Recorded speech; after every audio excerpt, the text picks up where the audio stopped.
18 months. That's how long Skyler and Ken were stuck, building budget after budget, watching every single one collapse within weeks. Today, I'm telling you exactly what changed, and it wasn't more willpower. I'm Brian Helverson, and this is Be Money Strong. This is the fourth and final episode of our mid year money check, the transformation. Stay with me. Over the last 3 weeks, we covered why most people are off track by July, the five pillar assessment, and the mechanics of budgeting and tracking your net worth. Right, all the foundational stuff, the what and the how. Today, we get to see what it all looks like when it actually comes together. Skylar and Ken's story is the perfect example of how this isn't about some dramatic, life altering overhaul. The real change came from something much, much smaller. Which is usually how the most sustainable changes happen, right? 100%. So let's set the stage. For about a year and a half, Skylar and Ken were on this hamster wheel. They'd sit down and build a budget with these, really ambitious goals. Like what? What kind of goals? Big ones, like we're going to cut our grocery spending by 25% overnight, or slash the restaurant budget in half starting tomorrow. I think we've all been there. The all or nothing approach. Exactly. And every single time, the budget would just fall apart. They didn't lack discipline, that wasn't the problem. They were just trying to change too much, way too fast. Skylar actually had a great name for it: financial whiplash. Financial whiplash. I love that. It's so descriptive. Isn't it? It's like stretching a rubber band too far. You go from spending, say, $500 on groceries to trying to force it down to 100. Your life just rebels against that, and the rubber band snaps back. You end up spending even more just out of frustration. And then the guilt sets in, which makes you want to build another, even stricter budget. And the cycle continues. That was their life for 18 months. Build, feel deprived, abandon, feel guilty, repeat. So, what was missing? I mean, it wasn't motivation. They clearly wanted to change. Yeah, they had goals. So what was the missing piece? It was accountability, but not in the way you might think. They were missing a system for checking in and adjusting course before things fell apart, not after. So they were being reactive instead of proactive. Totally. Their whole system was basically a rear view mirror. They'd set their budget categories in the beginning of the month, go live their life, and then at the end of the month, they'd look back and see if they succeeded or failed. By which point it's way too late to do anything about it. Too late. That delayed feedback loop is what killed every single budget. Now, they did have one alert system, a low balance warning at $200, but it was just an emergency brake. So when that alert hit, it was panic mode. Stop spending on everything all at once. Yes, no graceful adjustment, just a full on emergency stop. So, the breakthrough, the shift that changed everything for them, had three parts. Are you ready?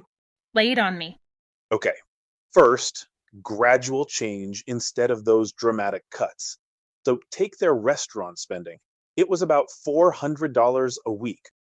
Wow, okay. Instead of trying to slash it to 100 overnight, they just got more mindful. Ate leftovers one night, cooked a couple more meals at home, and naturally their spending just dropped to about 180 a week without even feeling deprived. That's huge. That's less than half just by being mindful. Right. And from there, they could fine tune. 180 down to 160, then to 150. Small, sustainable steps. Okay, that's number one, gradual change. What's two? Number two, a responsive system instead of that rear view mirror. They did two things. They raised that low balance alert from 200 to 250, just a little more buffer.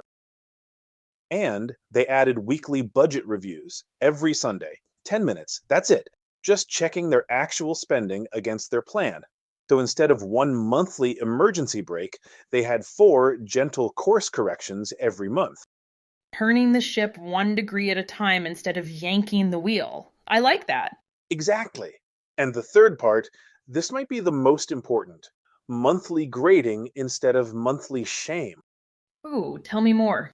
Once a month, they would score their performance like a report card. So if they got a 3 out of 10, that wasn't failure, it was just data. It prompted a question. Okay, what do we need to do to get this to a 5 next month? Then a 7. It totally reframes it. It's not a judgment, it's a diagnostic tool. Perfectly said. The grading session became a planning meeting for the month ahead, not a post mortem on the month they just failed.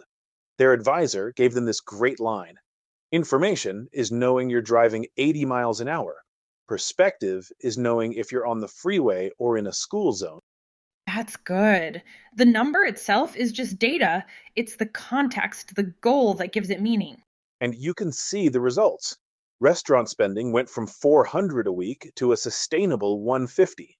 Groceries, they were just guessing at 300 before, but after tracking, they realized they actually spent 400. So they found a realistic target of 350. Even their line of credit balance dropped to $526, and for the first time, they could actually see it trending down towards a goal. So the real transformation wasn't even the dollar figures, was it? Not at all. It was the mindset shift. They stopped treating budgeting like a test they kept failing and started treating it like a system they could adjust every single week. The 18 months of stalling just ended, not with a bigger goal, but with a smaller, more honest one. And that touches on all five pillars we talk about. It really does. Financially, they created that awareness, vision, action cycle. Emotionally, they reframed failure as feedback, which removed the shame. Spiritually, they found contentment with a real, sustainable number, not some arbitrary one. Physically, the constant stress of the guilt cycle was gone. And in their relationship, doing it together as a team turned it from a burden into shared momentum. That's such a powerful story. So, for everyone listening who feels like Skylar and Ken, what's the one action they can take this week? Okay, your one action. Pick one spending category where you've tried to make a dramatic cut and failed, just one. This week, instead of trying to cut it by 50%, just make one small, sustainable adjustment: 10%. That's it. Then schedule a 10-minute weekly review for this Sunday and grade last month honestly, not as a verdict, but as a report card. I love how simple and achievable that is. That's the whole point. Small steps lead to big transformation. Well, that brings our mid year money check series to a close. If Skylar and Ken's story resonated with you and maybe sounds a little like your last 18 months, please share this episode with someone you think needs to hear it. And if you're ready to get the complete roadmap and have a real conversation about your own numbers, you can book a free consultation at bemoneystrong.com. We're here to help you reach your financial goals, probably faster than you ever thought was possible.